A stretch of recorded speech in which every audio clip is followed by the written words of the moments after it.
ना तो बजट में और ना ही 15 अगस्त और उसके बाद देश भर के 65 लाख पेंशन धारक जो ईपीएस 95 स्कीम के तहत कवर्ड हैं, न्यूनतम 7500 प्लस महंगाई भत्ते की डिमांड कर रहे हैं। उनकी मांगों को सुना गया, ना ही उनकी तरफ किसी का ध्यान गया। यहाँ तक कि यूपीएस मतलब एनपीएस के बाद यूपीएस स्कीम भी गवर्नमेंट लेकर आ गई, लेकिन बुजुर्ग लोग, ऐसे वृद्ध लोग जो कि बुढ़ापे के आखिरी पड़ाव में हैं, जिनको महज 1000 रुपये या उससे भी कम पेंशन मिल रही है, उनकी तरफ किसी का भी ध्यान नहीं गया।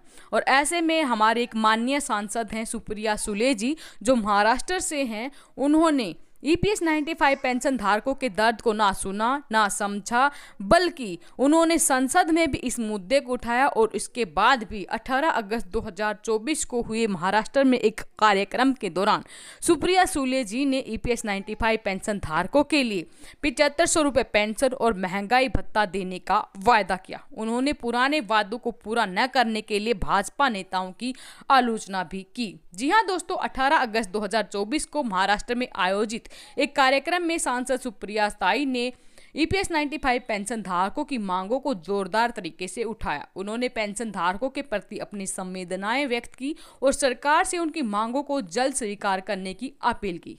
सुले जी ने बताया कि अगर उनकी पार्टी सत्ता में आती है तो वो ईपीएस 95 पेंशन धारकों को 7500 रुपये पेंशन महंगाई भत्ता सुनिश्चित करेंगी और ये वादा पेंशन धारकों के भविष्य को सुनिश्चित करने की दिशा में महत्वपूर्ण कदम होगा।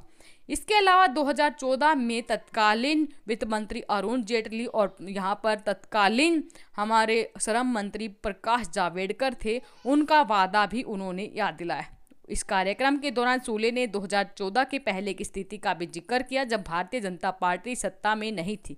उन्होंने बताया कि उस समय अरुण जेटली और प्रकाश जावड़ेकर जैसे वरिष्ठ नेताओं ने ईपीएस 95 पेंशन धारकों की पेंशन बढ़ाने की वकालत की थी। उन्होंने याद दिलाया कि भाजपा के सत्ता में आने के बाद पेंशन धारकों ने उम्मीद जताई कि उनकी समस्याओं का समाधान होगा, लेकिन अब तक वायदा अधूरा का अधूरा ही है।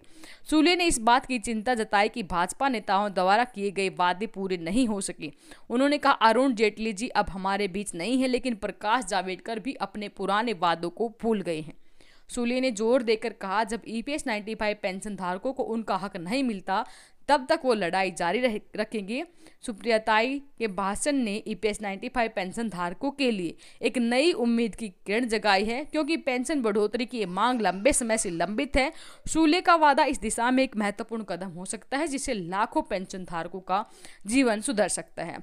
तो दोस्तों, हम ईपीएस 95 पेंशन धारकों के लिए यही उम्मीद करते हैं कि आगामी जो सरकार है वो उनकी मांगों को जल्द से जल्द लागू करे, और यही हम ईपीएस 95 पेंशन धारकों से भी आग्रह करते हैं कि वो सोच समझ के सरकार चुने। आपका इसके बारे में क्या राय है? वीडियो के कमेंट बॉक्स में अपनी राय जरूर दें। वीडियो अपने साथी दोस्तों के साथ जरूर शेयर करें। फिर हाजिर होंगे आपके सामने लेटेस्ट अपडेट के साथ। तब तक के लिए बने रहे हमारे साथ। धन्यवाद। जय हिंद, जय भारत।